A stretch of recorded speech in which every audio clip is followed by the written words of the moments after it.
In this short video, I want to describe to you the steps you need to go through in order to calculate the torque exerted by a force. If you look online or read the book, you'll find a number of ways to calculate torques. Torques are always a force times a distance. The question is, which force or part of which force and which distance do you need to multiply to get a torque in Newton meters, the SI unit, or in foot-pounds, the English unit for torque?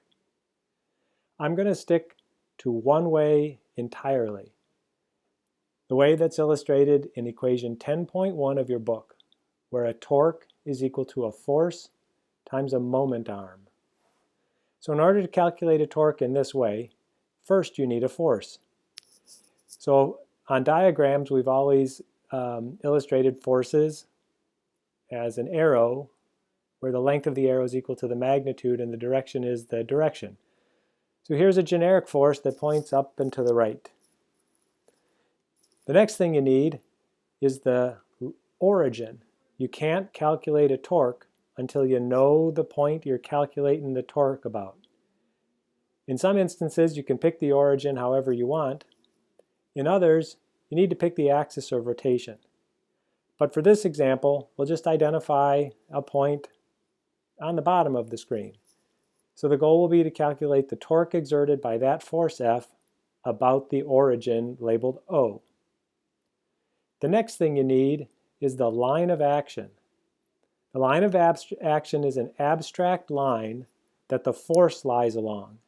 You can visualize the line of action by drawing a line that contains the force in both directions. Basically, just extend the force one way and extend the force the other way.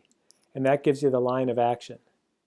So the line of action, again, it's an abstract line. It's just a line along which the force lies. So you just sketch that in.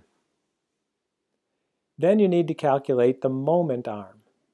This is the tricky part. The moment arm is the perpendicular distance between the origin and the line of action.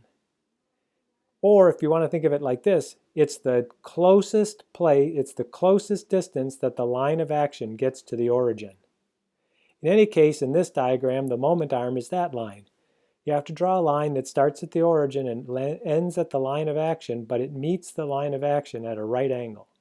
That's the closest distance, and it's also called the moment arm.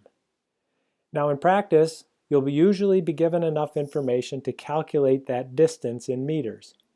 And it usually involves making a triangle where you might know the hypotenuse of the triangle and the opposite angle, for example. So you would use sine. Or in some cases, you have the opposite. You have the hypotenuse, and the angle that you're given makes the moment arm the adjacent side. In that case, you'd use cosine. I realize that's a little bit abstract to talk about it at that level, but in any case, your goal is always to find the perpendicular distance between the line of action and the origin. Now you can look online or read through your book and think there are other easier ways, but the truth is there's really not. But once you struggle through and find the moment arm, which is going to be the hardest part of identifying what you need to calculate a torque, you can calculate the torque. It's simply the product of the force that you're usually given and the moment arm that you have to discover by making an appropriate triangle. I hope this helps you work through some easy examples as you learn about how to calculate torques.